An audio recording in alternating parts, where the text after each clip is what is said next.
وہ بیانیہ ووٹ کو عزت دو پریکٹیکلی تو اس وقت خان صاحب کے ہاتھ میں، تو میرا خیال ہے ان کو بھی مان لینا چاہیے. جب آپ ایک طرف کہتے ہیں کہ جی ہم نے اے پولیٹیکل ہونا ہے، تو جب کوئی شخص آپ کو اے پولیٹیکل ہونے کا کہتا ہے اور یہ کہتا ہے کہ بھائی جب آپ نہیں تھے تو اس کی وجہ سے ہم نے نقصان اٹھایا، تو اس کو گالی نہیں سمجھنا چاہیے. اس وقت دنیا میں سب سے بڑا جو تصوف کا سلسلہ ہے وہ سلسلہ جنیدیہ، جو بعد میں کنورٹ ہو گیا تھا سلسلہ قادریہ میں، چونکہ شیخ عبد القادر جیلانی المتوفا 561 ہجری وہ سلسلہ جنیدیہ میں ایک ڈومیننٹ بزرگ کی حیثیت سے بعد میں آئے، تو انہوں نے اپنے نام کے ساتھ، ان کا نام عبد القادر تھا، تو ایک قادری سلسلہ. تو یہ انٹرنیشنل سلسلہ ہے، یہ آپ کو آل اوور دا ورلڈ ملے گا. آپ سوڈان میں چلے جائیں، آپ افریقن دوسرے ملکوں میں چلے جائیں، انڈونیشیا، ملیشیا، سب کانٹیننٹ میں آپ کو ہر جگہ قادری سلسلے کے لوگ تصوف میں ملیں گے. اب سلسلہ ان کا قادری ہے.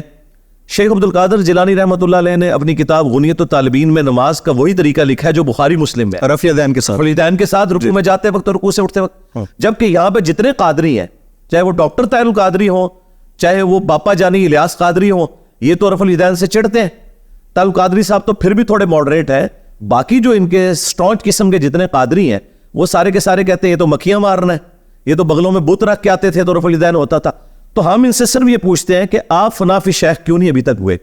آپ عبد القادر جیلانی میں فنا نہیں ہوئے ابھی تک کہ ان کی نماز کا طریقہ ہی آپ اڈاپٹ نہیں کر سکے، اور الٹا آپ اس نماز کے طریقے کو غلط سمجھتے ہیں. تو جس شیخ کی نماز ہی غلط ہے اس شیخ سے آپ نے اور کیا لینا؟ لیکن حقیقتاً یہ ہے کہ ان کے شیخ کی نماز درست ہے، ان کی نماز جو ہے سنت سے ثابت نہیں ہے. 11ویں شریف عبد القادر جیلانی کی طرف انہوں نے منسوب کی ہوئی ہے، لیکن 11ویں کے اوپر صرف لنگر پکا کے کھاتے ہیں. ان کی کتاب سے نماز کا طریقہ نہیں پبلک کو بتا سکتے. کچھ بھی حالات ہو جائیں، اس چیز سے تو ہم ڈینائی بہرحال نہیں کر سکتے کہ جو دلیل آپ دے رہے ہیں اس کے اندر وزن ہوتا ہے. میں نے کئی ویڈیوز آپ کی دیکھی. ریسرچ آپ خود کرتے ہیں یا آپ نے کوئی ریسرچر رکھا؟ دیکھیں، ریسرچر تو نہیں رکھا. ریسرچر کوئی ہوتا تو کوئی ایک آدھ انجینئر اور بھی پروڈیوس ہو جاتا. یہ دنیا میں اتنی ہلچل مچی ہوئی ہے تو کس وجہ سے مچی؟ دیکھیں، اللہ تعالیٰ نے مجھے غیر معمولی صلاحیت دی ہے انجینئر ہونے کی وجہ سے کمپیریٹیو اسٹڈی کرنے کی. انجینئرنگ یونیورسٹی میں بھی میں نوٹس خود بنایا کرتا تھا، آج تک میرے نوٹس چلتے ہیں میکینیکل انجینئرنگ میں. تو یہ کمپیٹنسی میں نے یونیورسٹی سے حاصل کی. اس کے بعد دین کو تو میں پیرلل میں اسٹڈی کر رہا تھا.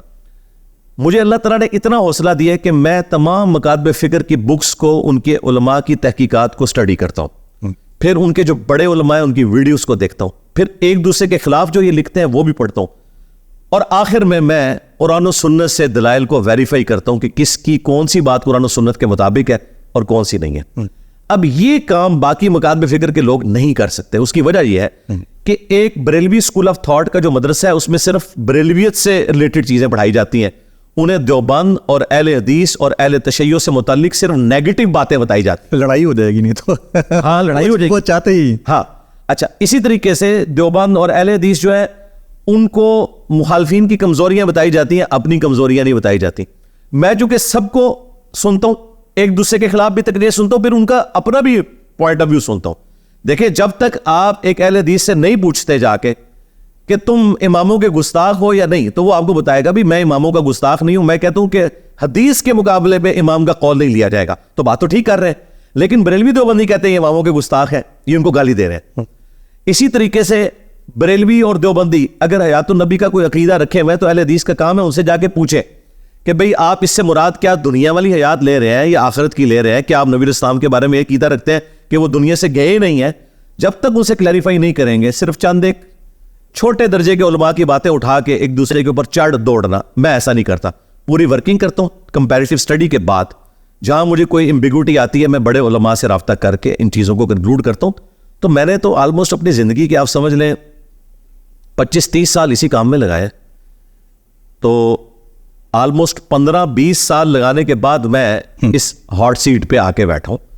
اللہ کا شکر ہے ہمارے دلائل پبلک کے سامنے ہے. کوئی چیلنج کرے کہ یہ نہیں لکھا ہوا، آپ نے ثابت ہو. آپ نے نہ صرف مختلف مکاتب فکر کے لوگوں کو اپنا دلائل کی وجہ سے مخالف بنا لیا، بلکہ سیاستدانوں کو بھی بنا لیا.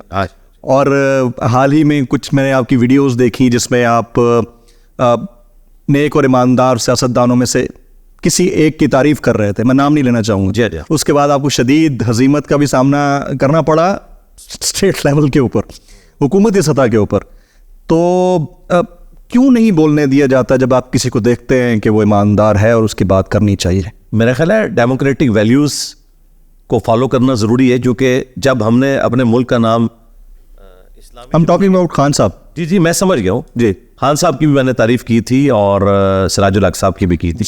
جی تو میں جس کی بھی پازیٹیو چیز دیکھتا ہوں، میں نے شاید خاقان عباسی کی بھی تعریف کی ہے. میں اس وقت تعریف کرتا تھا خاقان عباسی صاحب کی جب پی ٹی آئی والوں کو برے لگتے تھے. اب تو ان کی باتیں پی ٹی آئی والوں کو بھی اچھی لگنی شروع ہو گئی ہیں، کیونکہ مجھے پتا تھا کہ یہ بندہ دل سے بولتا ہے. اسی طریقے سے نواز جو وہ مصطفیٰ نواز کھوکھر، میں ان کا فین ہوں کہ دلیر آدمی ہے اور جس بات کو صحیح سمجھتا ہے بڑے دلیل کے ساتھ وہ بندہ رکھتا ہے. میرے خیال ہے جب تک ہمارے اندر یہ حوصلہ نہیں ہے نا کہ ہم اپنے مخالفین کی بات کو سن کر دلائل کے ساتھ اپنی اصلاح نہیں کرتے، ہم نے ایک قدم بھی اس ملک کو آگے نہیں لے کے جانا. جن قوموں کی ترقی کی مثالیں ہم دیتے ہیں نا، وہاں تو کتنی ڈیبیٹس ہوتی تھی. اگر آپ فرینچ ریولوشن کے بعد جو معاملات ہوئے ہیں، جو لیفٹ کے لوگ تھے، جو رائٹ کے لوگ تھے، جس طرح آپس میں ڈسکشن کرتے تھے، وہ تو یہ آپ کی مچھلی منڈی تو اس کے مقابلے میں شاہی کوئی نہیں ہے.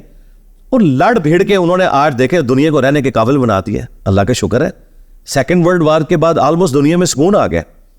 تو یہ انسانیت نے لرن کی ہے نا چیزیں کہ اختلاف رائے آپ ایک دوسرے کا برداشت کریں، ایک دوسرے کو موقع دیں اور اس طریقے سے آگے بڑھیں.